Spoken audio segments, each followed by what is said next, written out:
Hey everybody, how you doing? It's Jade. I have something to talk about, and it might stir up some conversation, and if so, that's good. So I was talking to these people for, I don't know, an hour and a half, maybe longer, I'm not sure. And I guess I felt inside like I should say something about the Lord. I don't know. I always feel like this when I'm around a lot of people, because there's so many people who don't know. It's like you received the best present in the world. Don't you want to tell people? Oh, I got a car for my birthday. I'm going to call my friends and tell them we'll go out to eat. Or go out for ice cream, or whatever. You know, I mean, this is like eternal life we're talking about. Not just some car, not just, a monetary gift that you get. You know what I'm saying? This is a gift that is eternal life. And through none other but Jesus Christ. And they started talking about different little g gods, okay? I don't know what all I said in the beginning, but I said something about they're all Satan. And it's true, but a lot of people can't or won't see that. And I just was thinking, people, they're so blind because they're in the world and they're of the world that they just can't see. It's like they're blind and they're just walking, and you try to tell them, hey, why don't you come over here? It's better over here. It's safer over here. There's no peace in the world, but you know what I'm saying. There's peace over here. You're safe over here. And you're like, just leave me alone. Go away. I don't care. I want to live my life the way I want it. You're a religious freak. You're a Jesus freak. Go away. Leave me alone. I mean, I never thought of it that way until I was thinking, just talking about it with you now, how they're blind. I just wish people could get a glimpse, but I know that they're in the world, and I know that they're blind, and they're headed toward a cliff on the bottom of this cliff, and I know it's what the Lord sees too, is hell. And hell is nothing like what people think. Oh yeah, I'm gonna rule hell. It's nothing like what people think it's going to be. Hell is fire and brimstone. It's hot. It's dark. It's pitch black. It's the most hopeless place. You would never want to be there. Not even for 5 seconds. Not even for 1 second. And the souls there they feel everything. They see everything. They hear everything. And they are tormented day and night. Oh, it's terrible. I would never wish anyone to go there. Even someone who hates me and wanted to kill me. Because it's terrible.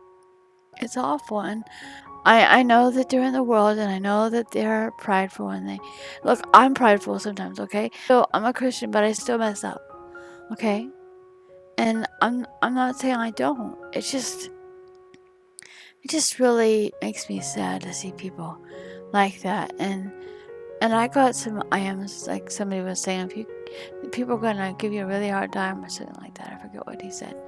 But most of the time when I get IMs, when I talk about the Lord, it's people trying to talk me into believing what they believe. And I understand that you believe something that you believe, but it just feels like they're always trying to shake my faith. And I mean, I listen to them, but there just comes a point where I can't listen anymore. I mean, I talk to people for, half an hour or 40 minutes, whatever, 25 minutes. But I just can't.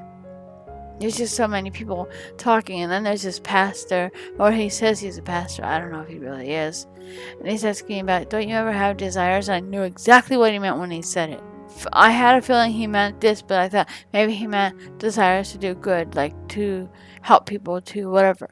He spun it in a completely bad way, and I just thought, oh, you call yourself a pastor. I know pastors fall, pastors stumble, just like anybody else in the flock would. But just to suggest that to somebody, we're supposed to flee fornication. We're supposed to flee sexual immorality, flee sexual sin.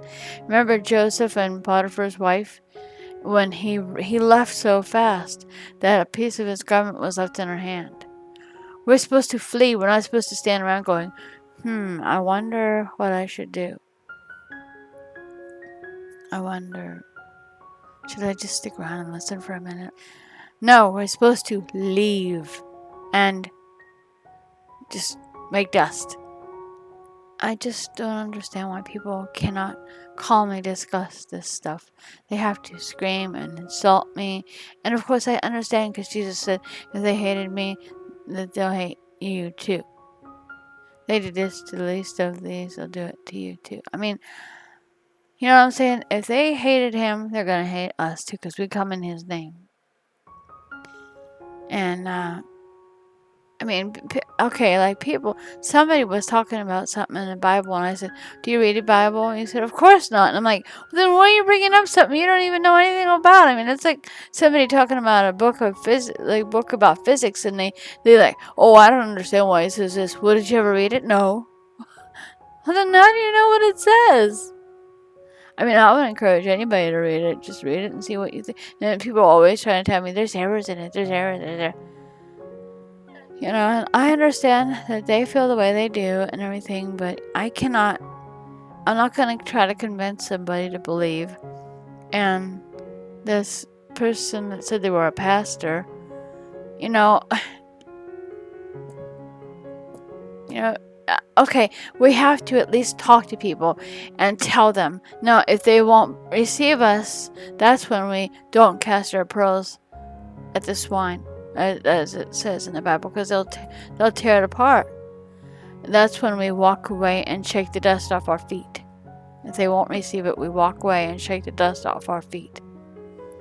If we go to a house and they won't receive it, we call the peace back to us. That's what the Lord said. So, but I just have a longing, I don't know, most of the time when I'm around people, and there's times where I stay silent and I think to myself, why are you not saying anything? And it's, I mean, I'm going to be persecuted. I'm going to be attacked. It doesn't matter if it's real life, second life. It doesn't matter. When I used to go to this place in the city, I used to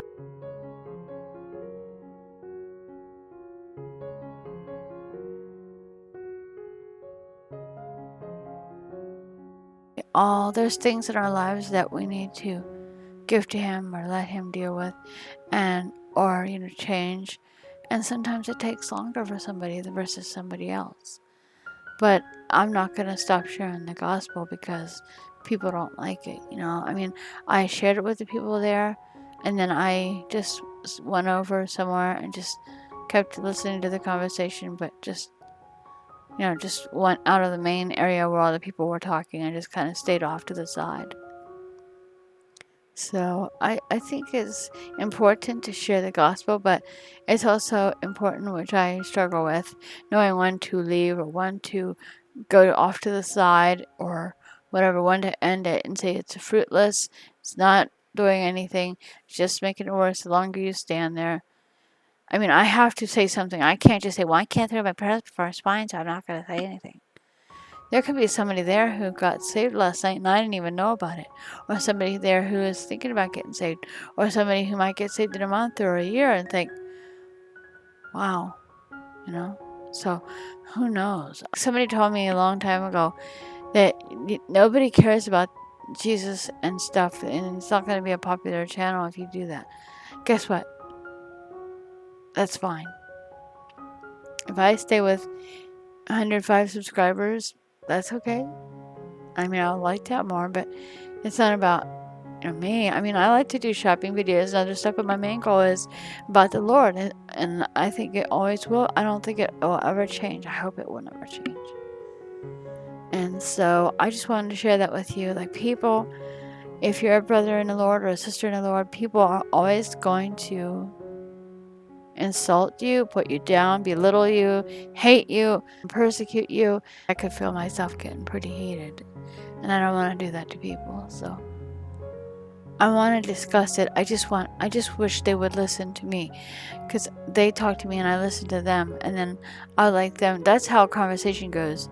You talk, they listen, they talk, you listen. Otherwise, it would be a nice conversation and just be people talking over each other, and nobody likes that, right? Like I said, I don't mean that if I lose people that I don't care. I'm happy to have the subscribers I have, and I'm glad that you're here. It's been a joy talking to you today. I just want to thank you for watching, and thank you for your support.